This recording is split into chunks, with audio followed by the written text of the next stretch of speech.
Are you going to soothe my bruised ego? Cupping his chin in her hands, she bit her lip.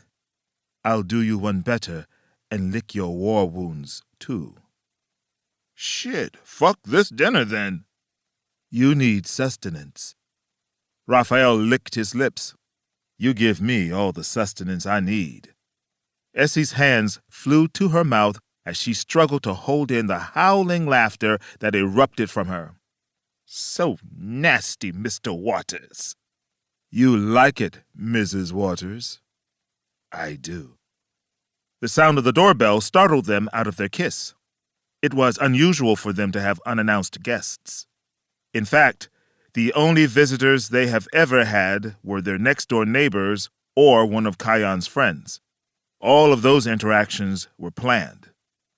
With a scrunched face, Raphael made his way to the front door. Although Essie didn't go into the foyer with him, she moved to the living room so she could hear what was being said. Rather than announce he was at the door, Raphael pulled out his cell phone and quietly activated his doorbell camera. He saw that it was Agent Rhys Lander and pressed the speaker activation on the app. Rhys, what brings you by on the impromptu visit? Raphael inquired, his tone all business. I'd rather come inside and speak about it, if that's all right with you. After a few brief moments, Raphael opened the door and stepped outside. Essie and Kaion are inside, so if you have some bad news, I'd rather you prep me first so I can prepare them. Understood, Rhys said. Both are serious. Can we talk in private? Exhaling, Raphael agreed and opened the door. When they walked inside, Essie looked panicked. Raphael walked to her and kissed her lips. It's all good. Rhys and I are going to my office. You and Kai stay up here. Essie looked at Rhys. Next time, call. Rhys held his hands up. My apologies, Essie, will do. Raphael led Rhys downstairs to his office, then closed and locked the door, activating his noise scrambler so that no one could hear their conversation. Raphael motioned for Rhys to sit in the chair in front of his desk, and Raphael sat at his desk. I would say good to see you, but showing up like this, I know it ain't. So, hit me with it. What's good?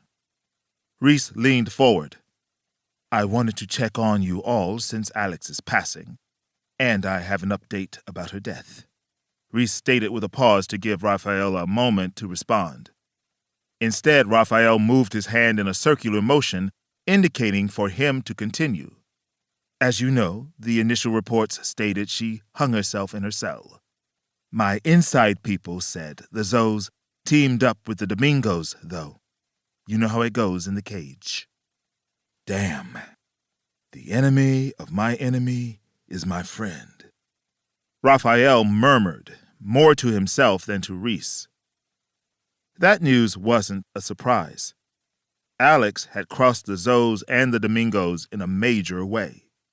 On the outside, she was protected, but not on the inside. Hearing her death was the result of being murdered caused a lump to form in Raphael's throat, and he swallowed to clear himself of emotion.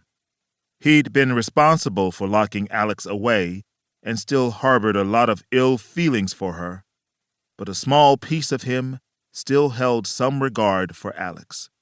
Perhaps it was based on the friendship he thought he had with her, or maybe it was because of his feelings for Kaion.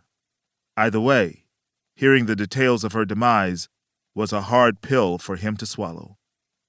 Thanks for delivering it to me personally. I think it's best if we keep that news to ourselves and not inform Kaion or Essie. The less bones we dig up, the less we have to bury. Rhys nodded. Sure thing. Fair enough. Also, thanks for allowing me to bury Alex by her aunt.